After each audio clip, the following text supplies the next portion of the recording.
In this lesson, we will be doing the styles for our confirmation modal. And so we're going to create a new directory and then create a dedicated UXML file for it. We're going to call the file confirmation modal. And then we are going to copy the USS file in the description of this video. And then we are going to add it to the UXML file. Now we're going to create an element called overlay, which is essentially going to change the background outside of the modal to something a bit darker so that we focus on the modal itself. I'm going to drag an element onto the canvas and call it body, and I'm going to add the corresponding class, and I'm going to drag another visual element and I'll call this one header and add the corresponding class. Now within body we are going to have a visual element called content and then another visual element called footer. The content will have the content class, and the footer will have the footer class. Now we're going to drag a plain button, and we're going to call it confirm button. We're going to change the text to confirm, and then we are going to add the modal button class to it. And again, it defaults to a font size that is too small, so let's change it back to what it's supposed to be, which is 30%.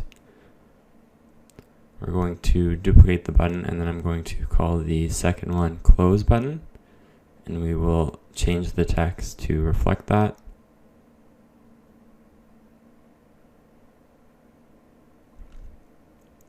Now I'm going to drag a label, and we're going to call it description. And we're going to add the description class to it. Again, we're going to have to change the font size, so we're going to change it to 30%. And then the text is going to be, "Are you sure you want to quit?"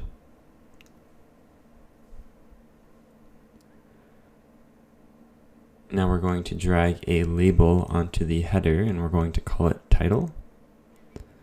And then the title will be quit.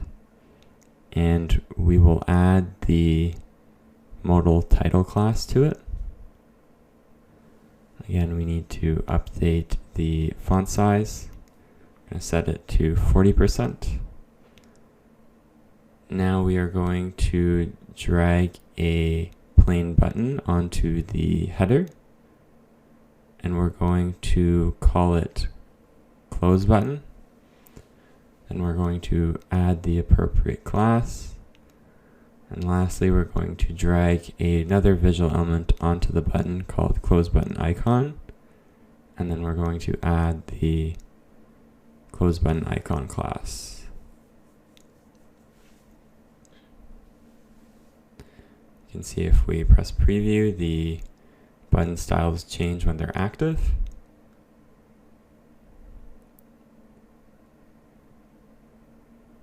Now in the main menu UXML file, we're going to remove the previous confirmation modal, and then we're going to drag the confirmation modal we just created. We're going to change the position to absolute and set all the position values to 0 so that it covers the entire canvas. And then we're going to rename it to confirmation-modal, which is the convention we've been using. Finally, I'm going to set the display to none.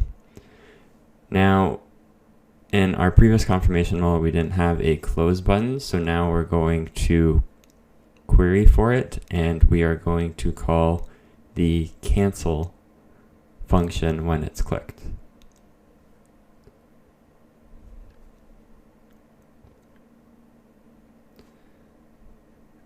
Now we're ready to try this out, so we're going to click build and run.